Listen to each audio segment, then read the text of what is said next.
A paz do Senhor Jesus, estamos iniciando mais um Instantes Finais e eu quero mais uma vez agradecer por sua audiência, a você que é aqui do Recife, da região metropolitana, a você que é da Zona da Mata Norte ou Sul, a você que é do Agreste ou do Sertão aqui do estado de Pernambuco, mas também a você que é de outros estados do Brasil e principalmente a você que está em outros países, em outros continentes, acompanhando a nossa programação pelo YouTube, ou pelo site, ou pelo aplicativo Rede Brasil TV. Que Deus te abençoe, que as bênçãos de Deus continuem sendo derramadas sobre a sua vida e sobre toda a família. Lembrando que se você deseja entrar em contato conosco, enviar a sua mensagem, a sua pergunta, a sua crítica, a sua sugestão, o número do WhatsApp está aparecendo aí na sua tela, é o prefixo 81, que é aqui de Pernambuco, e o número é o 994661010, mas não precisa fazer isso agora. Você pode assistir o programa e após o término do programa você envia a sua mensagem, porque com certeza a sua mensagem e a sua pergunta não será lida hoje.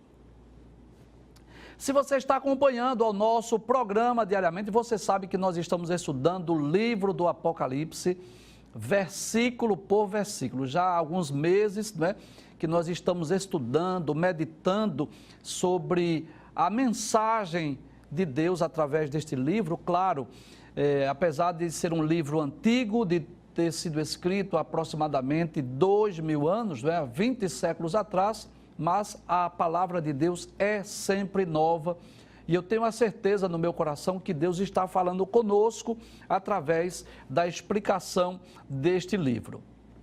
Nos programas anteriores nós já explicamos 18 dos 22 capítulos do livro e eu gostaria de recapitular com aquela tela que você já conhece, né?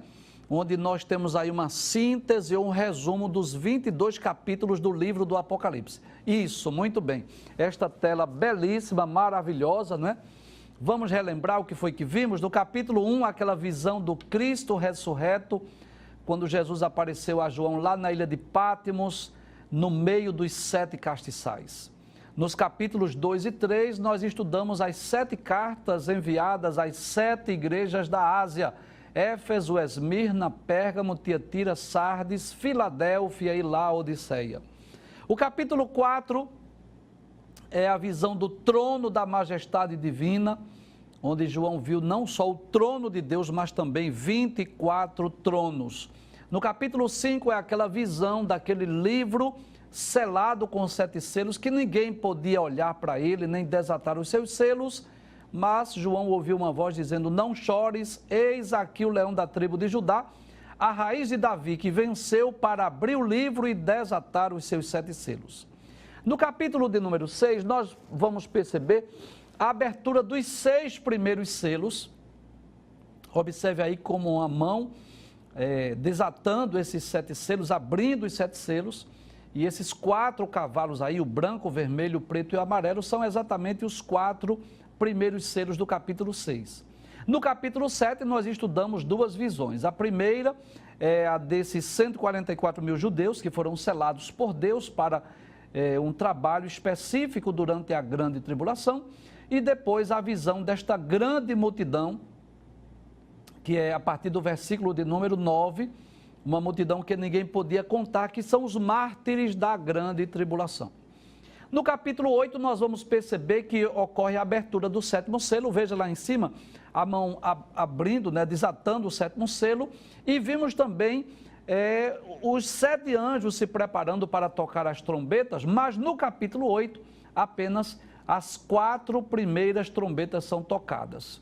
No capítulo 9, João descreve o toque da 5ª e da 6ª trombeta. No capítulo 10 aparece um anjo forte que traz para João um livrinho para que João comesse o rolo do livro e depois ele diz que importa que João ainda profetizasse para muitos povos e nações.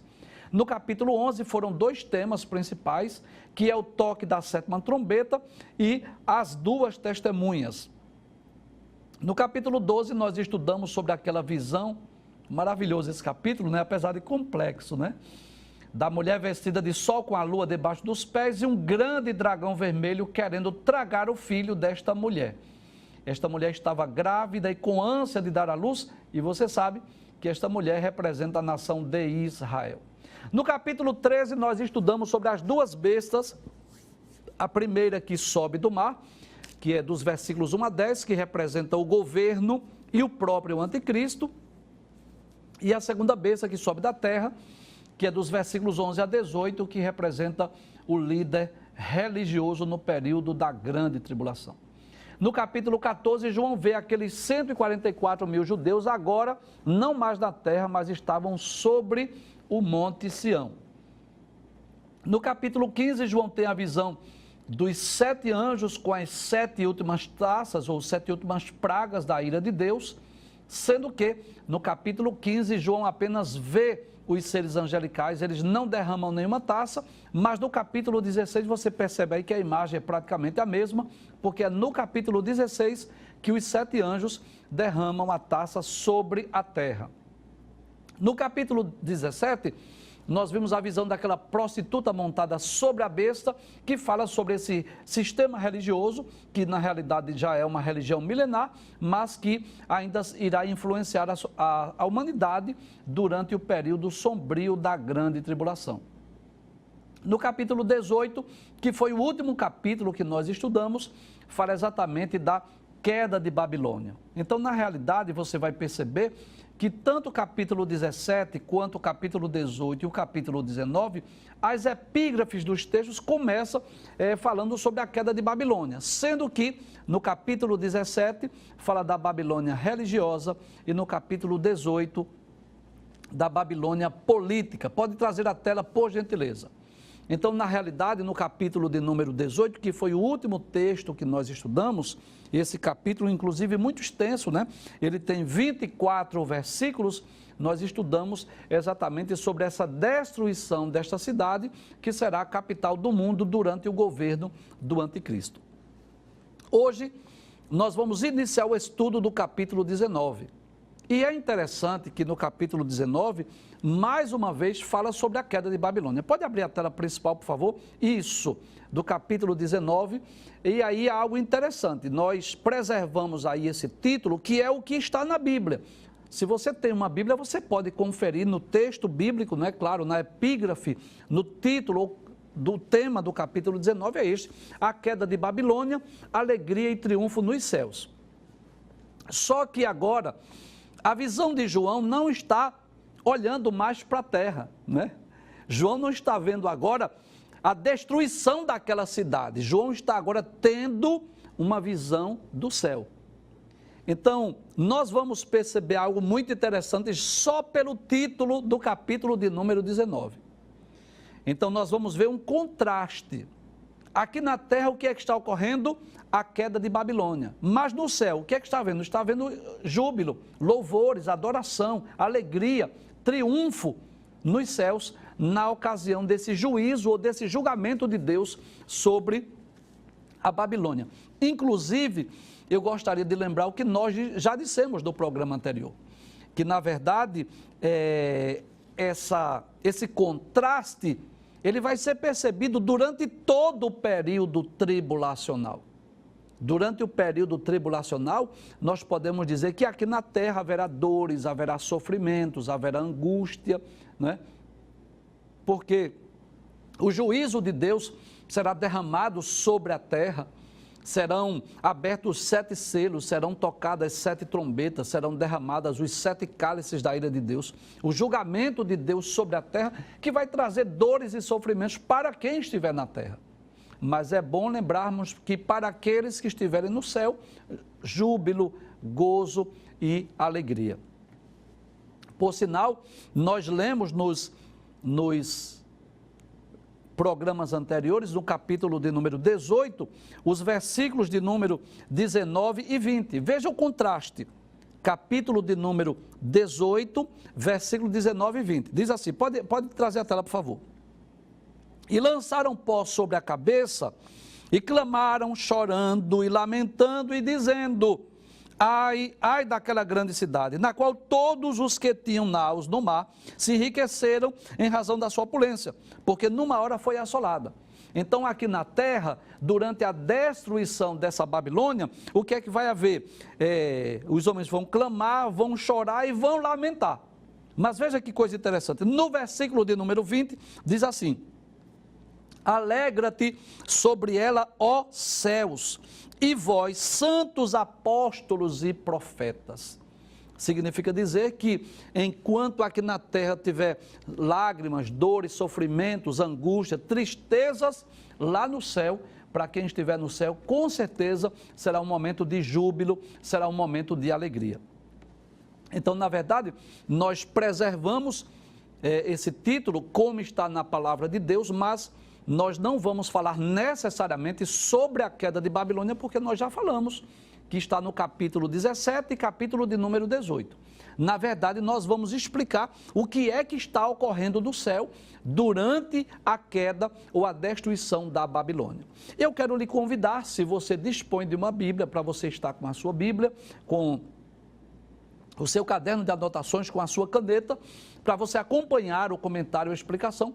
Mas, caso você não tenha, a equipe de arte preparou aí os textos bíblicos com as imagens, para que você possa poder ter o texto bíblico na sua tela e poder ver essas imagens, que vai ajudar na compreensão.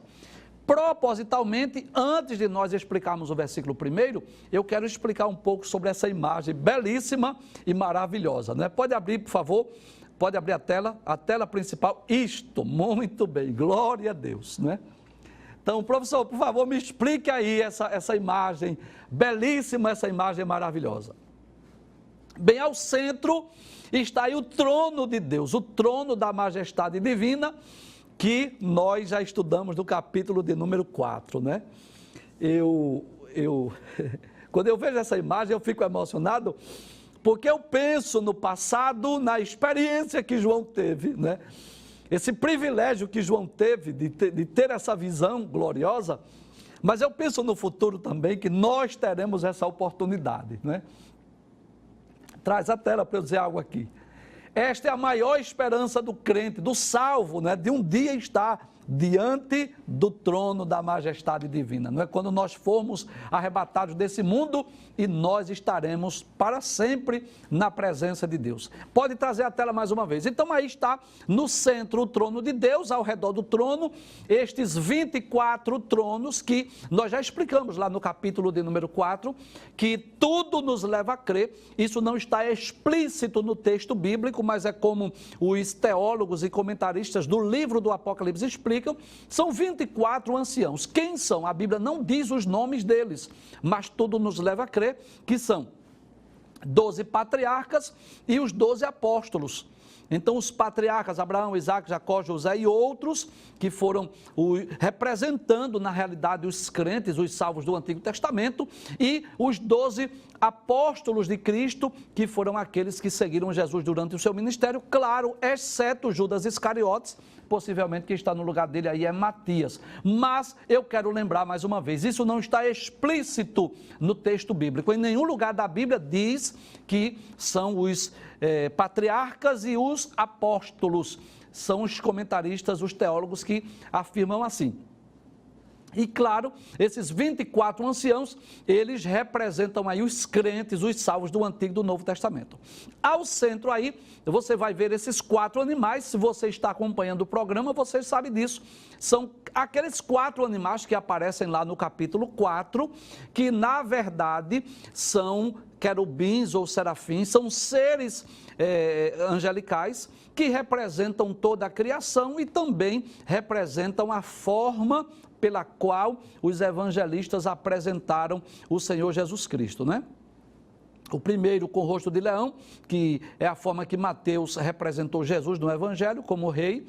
O segundo como de um cordeiro, na realidade é a forma como Marcos apresentou Jesus, como um servo sofredor. O terceiro com o rosto de homem, que é a forma que Lucas apresentou Jesus, como um homem perfeito. E o quarto com o rosto de águia, que é a forma que João representou Jesus no seu evangelho, aquele que veio do céu e para o céu retornou.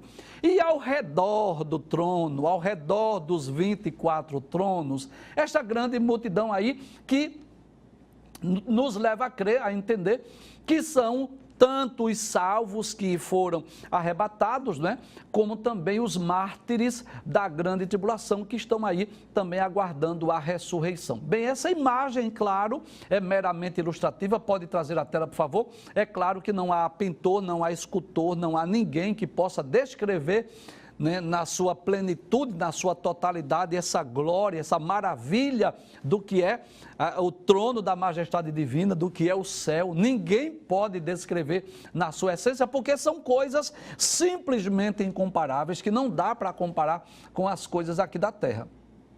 Mas é apenas para nós termos uma ideia desta gloriosa, desta maravilhosa visão que João teve lá no capítulo de número 19 do livro do Apocalipse, né?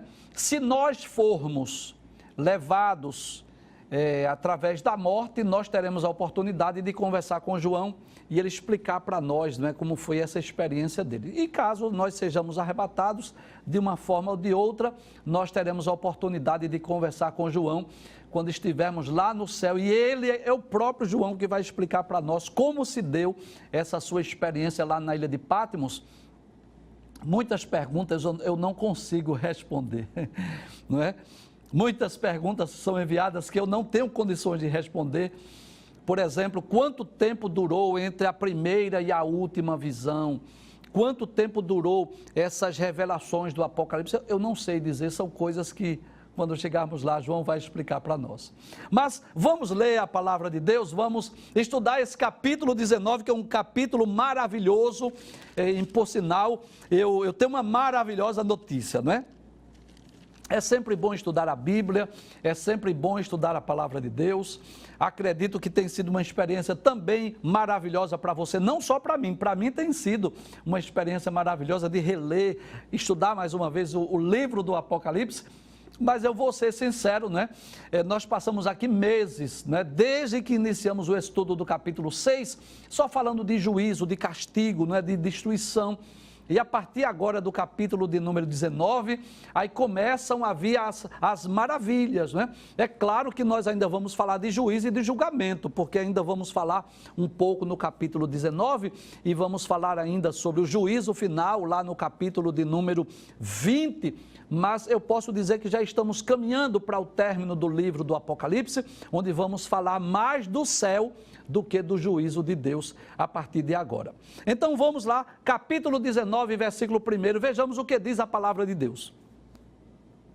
Versículo 1 diz assim: e depois destas coisas, quais coisas, João?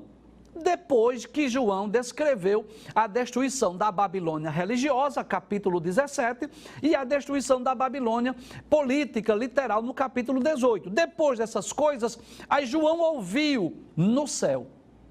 Então observe que a princípio ele ouviu lá no céu uma grande voz, como de uma grande multidão. Pode abrir o texto mais uma vez, por favor, isso? Como de uma grande multidão que dizia: aleluia, salvação e glória e honra e poder pertencem ao Senhor nosso Deus. E eu gostaria de lembrar para você aquilo que nós já dissemos em programas anteriores, né? Nós já dissemos aqui que há muitas coisas que nós fazemos aqui na terra que faremos no céu. Você já sabe disso. Você é até capaz de enumerar isso, né? Então, por exemplo, evangelização. Nós fazemos aqui na terra, pregamos o evangelho, falamos do amor de Deus. No céu ninguém vai precisar pregar o evangelho. Ensinar a Bíblia, aula de teologia, no céu não vai precisar. A teologia do céu é uma teologia prática, nós já estaremos na presença de Deus, nós não teremos necessidade de estudar a Bíblia ou teologia no céu. O ensino, né, da palavra de Deus não será necessário. Não será necessário também a manifestação de dons espirituais. Os dons espirituais, inclusive, é um dos temas, né, da escola dominical durante esse trimestre, que estamos estudando sobre o verdadeiro pentecostalismo. Então, os dons espirituais são uma bênção na vida do crente, na vida do salvo, na vida da igreja, mas no céu ninguém vai precisar de manifestação de dons espirituais. No céu também não vai haver necessidade de contribuição com dízimos e ofertas. Enfim, há muitas coisas que nós fazemos aqui, por exemplo, visitar, orar, interceder, são atividades, serviços que no céu não vai precisar. No céu ninguém vai precisar visitar ninguém, não vamos precisar de estar orando, intercedendo, fazendo círculo de oração. No céu não vai ser preciso. Mas o louvor, a adoração, ela é constante, ela será permanente. É claro que eu quero esclarecer algo aqui. Não significa dizer, eu não acredito nisso, que no céu a única coisa que nós vamos fazer é louvar a Deus. Não acredito nisso. Eu diria que o louvor será uma das atividades principais. Nós teremos a oportunidade, o privilégio de adorarmos a Deus face a face na sua presença.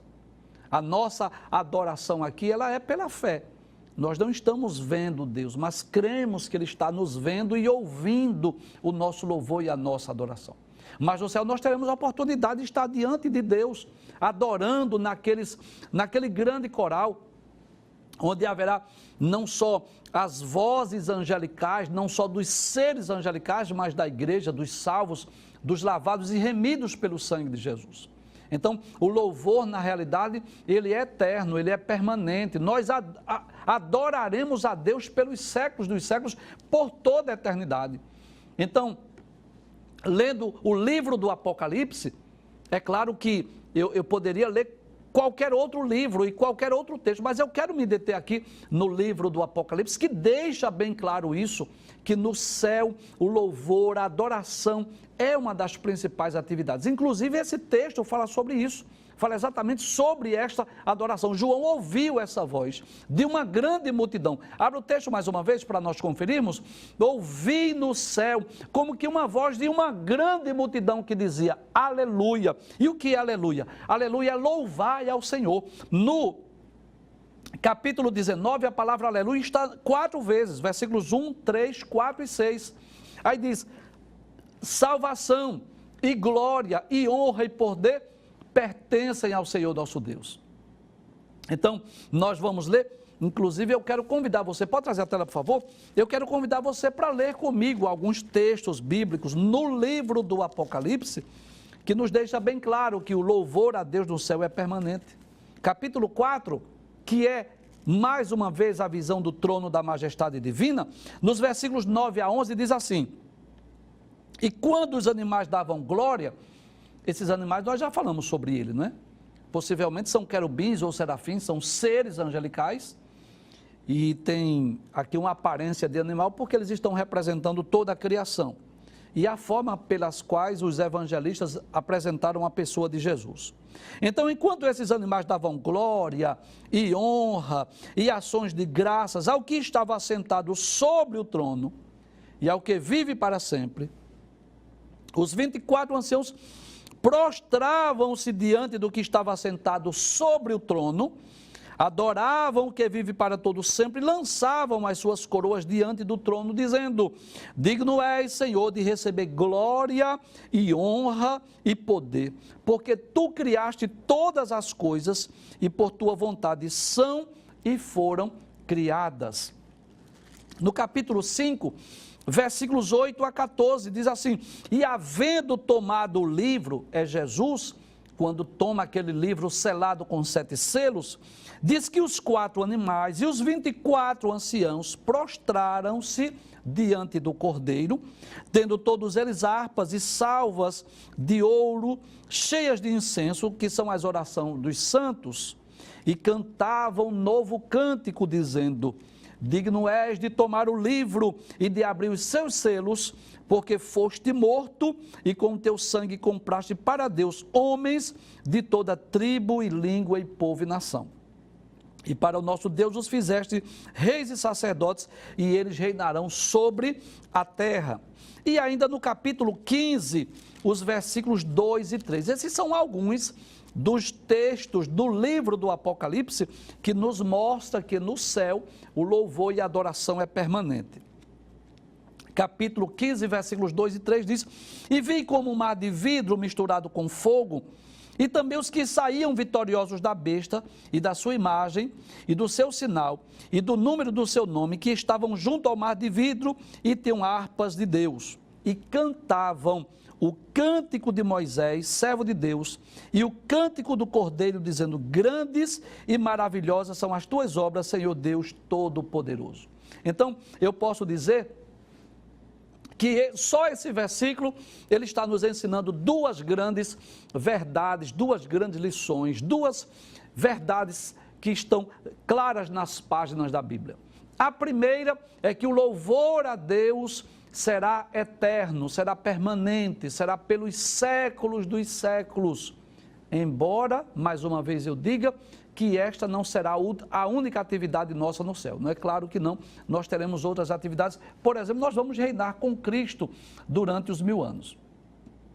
A segunda verdade que nós podemos extrair desse texto é que somente Deus é digno de ser adorado.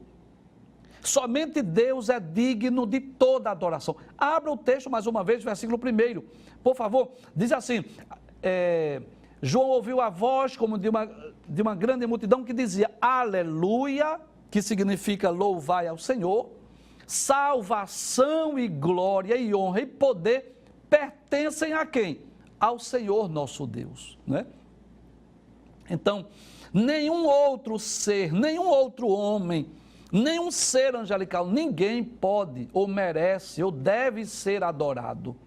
Somente Deus, porque Ele é o Criador, o mantenedor, o provedor, o sustentador de todas as coisas. Somente Deus é digno de adoração.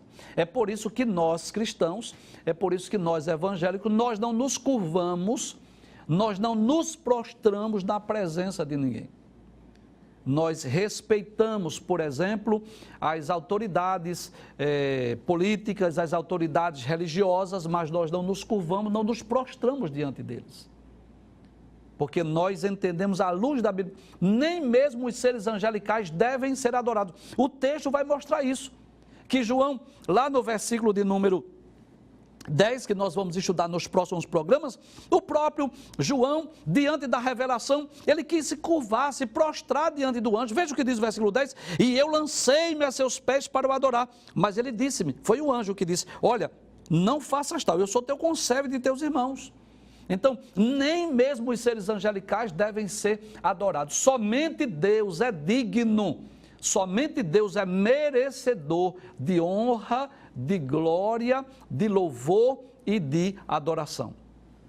E sem querer ofender ninguém, sem querer faltar com respeito às pessoas ou de qualquer religião, eu quero dizer também que é por essa razão que nos nossos templos cristãos evangélicos, nós não utilizamos imagens de esculturas, nós não nos curvamos diante de ídolos, diante de Deus, de deuses, porque nós cremos à luz da Bíblia Sagrada que somente Deus, aquele que é criador, sustentador, provedor, mantenedor de todas as coisas, somente Deus é que é digno de toda honra, glória, louvor e adoração. Vamos para o versículo de número 2, veja o que diz a palavra de Deus. Versículo 2 diz assim: porque verdadeiros e justos são os seus juízos. O que é que nós aprendemos aí? Que tudo que Deus faz é baseado na sua justiça. Então, nós vamos perceber que Deus é extremamente justo em todas as suas ações. Deus não pode cometer injustiça, porque Deus é extremamente justo.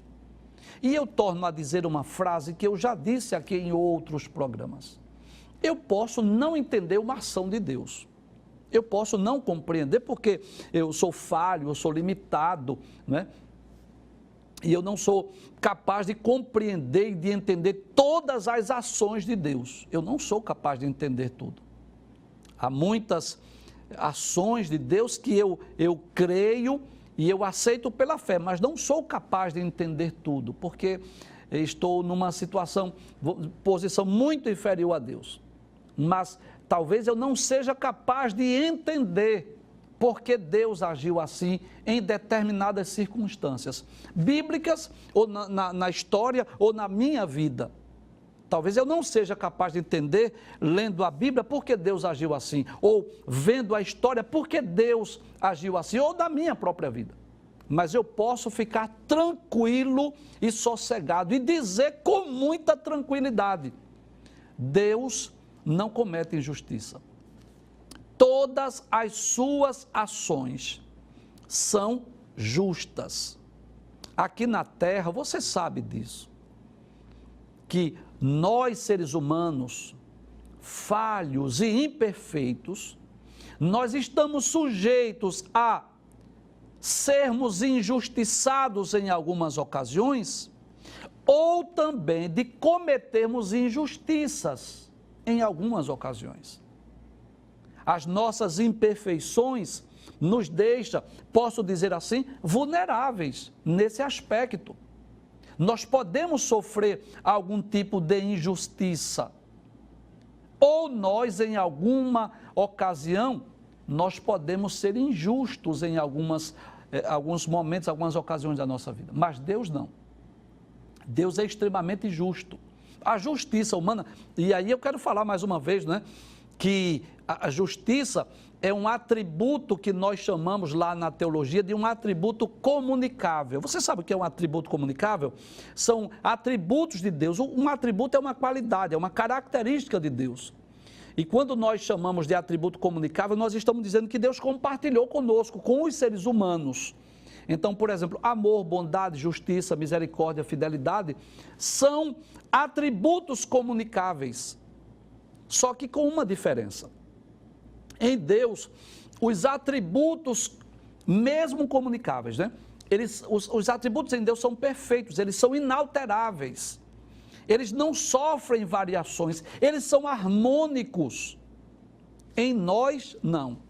Em nós, esses atributos que Deus compartilhou conosco, com os seres humanos, eles podem sofrer variações. Amor, bondade, justiça, fidelidade e misericórdia, em nossa vida, pode sofrer alteração. Em Deus eles são perfeitos, em nós eles são imperfeitos, eles são invariáveis.